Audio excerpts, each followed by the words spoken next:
Bwana Yesu Kristo atukuzwe sana, mpendwa mfuatiliaji wa chaneli hii ya Yosia TV. Ninakusalimu kwa jina takatifu, jina kuu la Yesu Kristo wa Nazareti ali hai.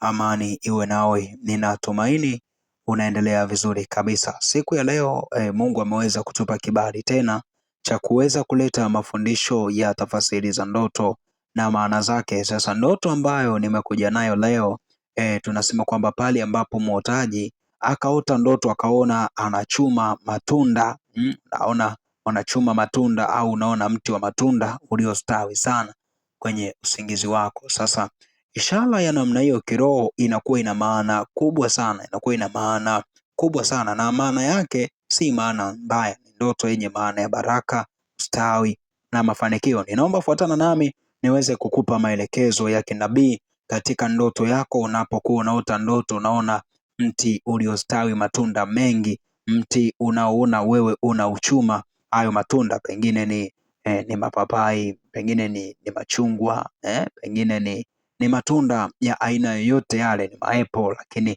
ukaona huo mti umejaa matunda mengi na unaona unayachuma. Sasa kuota ndoto ukiona mti wa matunda, tunasema kwamba jua kabisa ni mtu mwenye heri na chanzo cha riziki kilicho bora sana, au roho ya kustawishwa sana. Unapokuwa unaota ndoto mti wa matunda, maanake hizo ni baraka, hizo ni heri, huko ni kustawi, huko ni kufanikiwa, huko ni kuongezeka sana katika maisha yako. Kwa hiyo ukiota ndoto ukiona unachuma matunda au ukiona upo katika mti wa matunda, hiyo ni moja ya alama nzuri sana kiroho. Hiyo ni moja ya alama ya baraka sana kiroho. Kwa hiyo ukiota ndoto hiyo sio maana mbaya, haina maana mbaya wala haina taarifa mbaya inayohusu muotaji wa hiyo ndoto. Ni ndoto nzuri, ni ndoto njema, ni ndoto ya baraka. Lakini ishara ya namna hiyo ukiota ndoto ukiona tunasema unachuma mti wa matunda, jua kabisa kufanikiwa kwa jambo fulani na kupata riziki, jua kabisa hizo roho zitakujilia, roho ya kufanikiwa, njia zako zitafunguka, njia zako za kazi, njia zako za ajira, njia zako za biashara, njia zako za mizunguko yako ya kila siku. Maana yake ni kwamba hizo ni baraka, hizo ni ustawi, njia zako za kupata kipato zinafunguka. Kwa hiyo mtu ambaye ameota ndoto ya anachuma matunda au anaona mti shamba lake la matunda limestawi, hiyo ni alama moja kubwa sana, na huyo mtu huwezi ukajilinganisha naye, huwezi ukajifananisha naye, kwa sababu ni mtu aliyebeba mafanikio makubwa sana. Lakini mti wenye matunda mengi, tunasema kwamba hiyo ni ishara ya kuwa wewe unatakiwa utakuwa na baraka na mali, utakuwa na baraka na mali tangu umeota hiyo ndoto. Jua kabisa hata kama unaishi maisha ya shida leo, jua kabisa ndani yako umebeba baraka nyingi sana za kupata mali, umebeba baraka nyingi sana za kupata kipato, umebeba baraka nyingi sana za kustawi na kuongezeka sana kiuchumi, kibiashara, kama ni msomi kielimu, kama ni mwajiliwa, jua kabisa pia utapata kibali hata kwa bosi wako, kwa sababu ndoto ya namna hiyo ukiwa unaota unaona shamba la mti wenye matunda, jua kabisa ni alama ya kupata baraka na alama ya kupata mali sana. Kwa wachimba madini, ukiota ndoto hii unaona kwenye ndoto ukaona kwamba unachuma matunda alafu wewe ni mchimba madini, jua kabisa huko kenye mashimo hayo unayochimba madini, kwenye hiyo migodi, jua kabisa utapata mali, utapata dhahabu, utapata almasi, utapata kile kitu ambacho unakitaka na kitaenda kubadilisha maisha yako. Lakini ishara ya namna hiyo ukiona unachuma matunda, hiyo ni ishara pia ya kupata baraka za uzao, baraka za watoto, baraka za kuongezeka kiuzao. Kwa hiyo ni moja ya ishara nzuri sana kiroho, ndoto ya kuchuma matunda. Lakini ishara ya kuchuma matunda tunasema kwamba ni ishara ya kupata faida katika mambo yako na matokeo chanya ya juhudi zako. Ukiota ndoto unachuma matunda, hiyo ni ishara ya kupata faida sana, ishara ya kupata baraka na kupata matokeo makubwa katika jambo ambalo unalifanya, japokuwa wengine wataliona ni dogo, japokuwa wengine watalidharau, japokuwa wengine wataliona hilo jambo ni la kawaida, lakini Mungu anakuonyesha kwamba hilo swala unalolipambania, hilo swala ambalo unalipigania limebeba baraka, limebeba mafanikio, limebeba ushindi, limebeba maongezeko makubwa katika maisha yako. Lakini ishara za namna hiyo, ndoto za kuona unachuma matunda, tunasema kwamba kuchuma matunda kwa urahisi, hiyo ni ishara ya heri iliyo karibu. Pale ambapo unaona upo katika shamba la mti alafu ukawa unachuma matunda matunda, alafu ukaona unachuma tu kirahisi, wala upate shida kuyapata, maanake hiyo pia inaweza ikawa ni ishara ya kupata baraka, kupata mafanikio yaliyo karibu sana, wala hayako mbali, kwa sababu ishara namna hiyo ulipokuwa umeonyeshwa, jua kabisa njia zako za riziki zitaenda kufunguka, njia zako za baraka zitaenda kufunguka. Kwa unapokuwa unaonyeshwa ishara za namna hiyo kiroho, ni ishara njema, ni ishara za baraka, ni ishara za ushindi na kuongezeka sana katika maisha yako. Lakini ishara ya namna hiyo, ukiota ndoto, ina maana kubwa sana, mpendwa mfuatiliaji wangu, ina maana kubwa. Moja ya ishara pia ya kuchuma matunda, tunasema kwamba kuchuma matunda sasa hii nakuja kitofauti. Ukiona unachuma matunda kwa taabu, hiyo ni ishara kupata riziki baada ya kusubiri na kutaabika sana. Pale ambapo ukaona unachuma matunda kwa taabu, jua kabisa hiyo riziki yako iko karibu, japokuwa umetaabika kwa muda mrefu, umejitahidi kutafuta mafanikio kwa muda mrefu, alafu ukaona unachuma matunda. Maanake hapo ni kwamba riziki zako, njia zako za mafanikio zinaenda kufunguka, japokuwa umetaabika sana, umesurubika sana katika utafutaji wako. Hasa hapo manake kwamba unaonyeshwa baraka zako na mafanikio yako yapo karibu. Uhitaji tena kuwa mtu wa manunguniko, uhitaji kuwa mtu wa kukata tamaa, unahitaji kusimama na kuendelea mbele sana. Lakini kuchuma matunda, ukiota ndoto ukiona unachuma matunda yaliyoiva, unasema kwamba upo katika wakati sahihi wa kufanikiwa.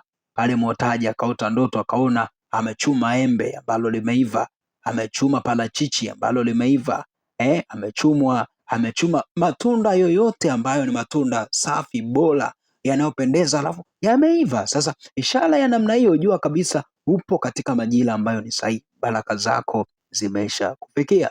Na kama mwotaji ameota ndoto hii mwaka huu, jua kabisa njia zako za mafanikio mwaka huu lazima zitafunguka. Mwezi huu uliopo lazima zitafunguka. Wiki hii uliopo lazima zitafunguka. Kwa hiyo ukiota ndoto ukiona unachuma matunda yaliyoiva, jua kabisa kwamba mafanikio yako yapo karibu sana, na unahitaji uendelee kushikilia wingu la utakatifu na maombi mbele za Bwana ili njia zako ziweze kuendelea kuwa sawa. Lakini tunasema kwamba mwotaji wa ndoto akaota ndoto akaona matunda yaliyooza. Sasa hiyo si ishara njema sana. Kuota ndoto kuona matunda yaliyooza, tunasema kwamba hasara ya kibiashara, kufeli kwa jambo lako, au onyo katika mambo unayoyafanya. Kwa sababu hiyo, ukiota ndoto ukiona matunda yako yameoza, matunda yako uliyoyachuma yameharibika, na ukaona mtu unapukutisha matunda yaliyooza, sasa hapo manake ni kwamba ni roho ya hasara umetupiwa na adui,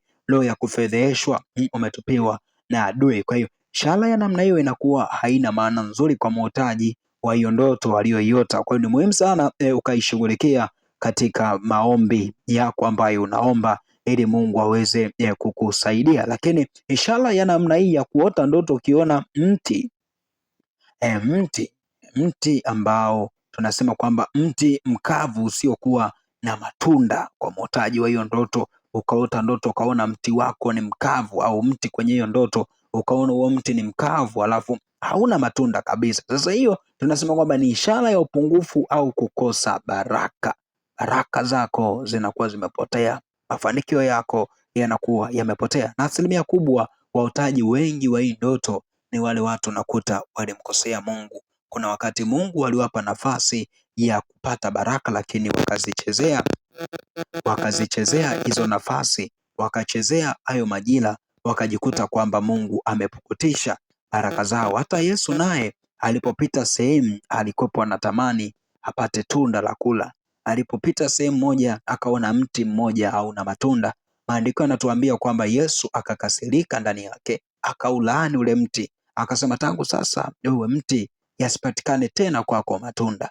Maandiko anasema kesho yake walipokuwa wanapita ile njia, wakakuta ule mti umekauka kuanzia kwenye shina mpaka juu ya tawi la mwisho kabisa. Kwa sababu gani? Kwa sababu matunda yalikosekana. Kwa hiyo ishara ya namna hii, asilimia kubwa wataji wa namna hii wamekuwa ni watu ambao hawako sawa na Mungu, hawajakaa sawa na Mungu. Ndio maana Mungu huwa anawaletea ndoto ya namna hiyo. Kwa hiyo ukiota ndoto ukiona mti ambao matawi yake ni makavu, matawi yake yamekauka, kwa ishara ya namna hiyo haina maana nzuri kiroho, haina maana nzuri kabisa. Unahitaji kusimama katika maombi ili Mungu aweze kukubariki. Lakini tunasema kwamba ukiona mti mzuri wenye kivuli, ukiona upo kwenye mti mzuri ambao una kivuli kikubwa, kivuli kimechanua, unakaa pale, ndege ukaona wamekaa juu yake. Sasa hiyo ni ishara nzuri sana, maana yake hiyo ni usalama.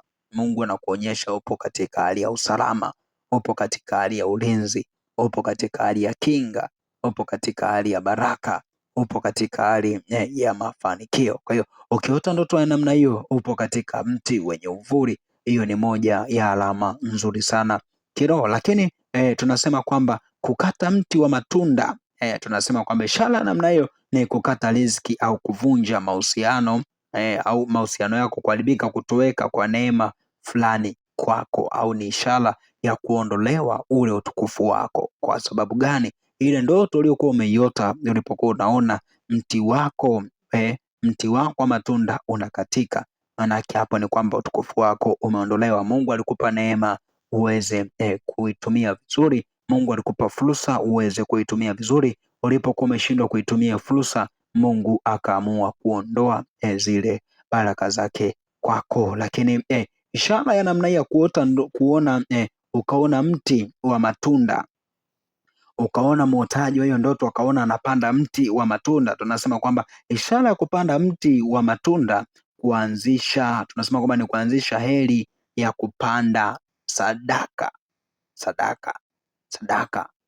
Sadaka hii inaweza ikawa ni sadaka ya shukrani. Mungu anakuonyesha ukapande sadaka ya mbegu, ili wewe uweze kufanikiwa. Upande sadaka ya mbegu ili njia zako ziweze kwenda vizuri.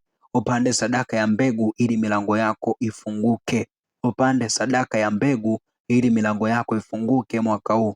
Usikubali mwaka uishe ukiwa hujapanda sadaka ya mbegu. Kwa hiyo ishara ya namna hiyo kiroho ni moja ya ishara nzuri, pale ambapo ukaota ndoto ukaona ya ulimwengu wa roho, shamba lako ukaona unapanda mbegu, ni ishara ya baraka, ni ishara ya mafanikio.